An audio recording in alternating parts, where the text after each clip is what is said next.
சட்டமன்றத்தில் 2.25 மணி நேரம் நான் பேசணும். 2.25 மணி நேரம் இந்த நாட்டு மக்களுடைய பிரச்சனையை எடுத்து வச்சான். இந்த மந்திரினால பதில் சொல்லவே முடியல. ஒரு காலகட்டத்தில் முதலமைச்சர் எந்திரிச்சு எனக்கு பசிக்குதுங்க, என்ன முதலமைச்சர் கேட்கிறாரு சட்டமன்றத்தில் நான் பேசும்போது, எனக்கு பசிக்குது, இன்னும் எவ்வளவு நேரம் பேசுவீங்க? இன்னும் 1 மணி நேரம் பேசுவேன். ஐயோ இவ்வளவு நேரம் பேசிட்டீங்களே, இதுக்கெல்லாம் நான் பதில் சொல்ல வேண்டாமா?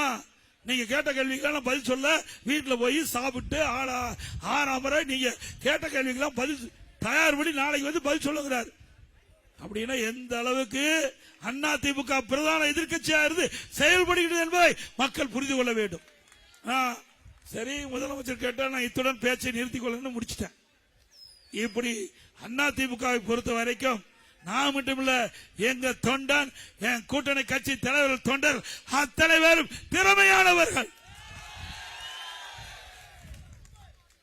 உங்க கட்சி மாதிரி கிடையாது. உங்க கட்சியில வாய்தா போயிட்டுது. பல பேர் அதிமுக தான் மந்திரியா இருக்கிறாங்க. 8 பேர் திமுக மந்திரியா இருக்கிறாங்க. 19 பேர் இப்ப நடக்கிற தேர்தலில் 19 பேர் திமுக சார்பா போட்டிடுறாங்க.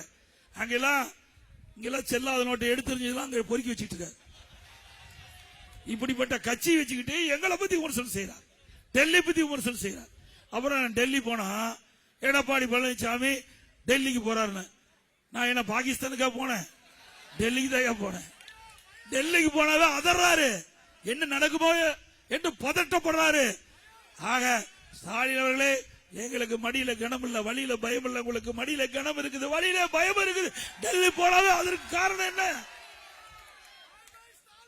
ஸ்டாலின் அவர்கள் சொன்னாரு, எடப்பாடி பழனிசாமி நெடுஞ்சாலைத்துறையில ஊழல் செஞ்சான்னு சொன்னார். நிரூபின சட்டமன்றத்திலே சவால் விட்டேன். நீதிமன்றத்தில் இவருடைய ஒரு RS பாரதியின் ஒரு வாய்தா போன ஒரு வயசானவர் இருக்கார், அவரை பயன்படுத்தி ஒரு கேஸ் போட்டாங்க. அந்த கேஸ் உயர் நீதிமன்றத்துக்கு வந்தது. நீதிமன்றத்தில் இருக்கிற நீதியரசர் இதை விசாரிச்சு, நீங்க சீல்டு கவர்ல என்னுடைய நீதிமன்றத்தில் ஒப்படைக்க. அதே மாதிரி சீல்டு கவர்ல இந்த லஞ்ச ஒழிப்புத்துறை விசாரிச்சு அங்க நீதிமன்றத்தில் ஒப்படைச்சாங்க.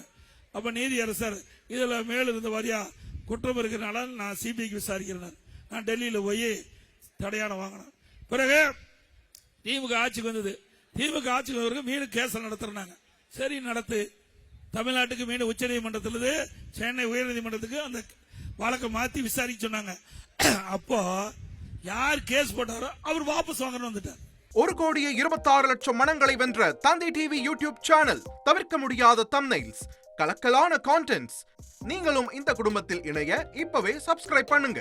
அசுரபலம் கொண்ட எங்கள் டிஜிட்டல் கரங்களில் உங்கள் விளம்பரங்களை சேர்க்க வாட்ஸ்அப் பண்ணுங்க. 8939888378.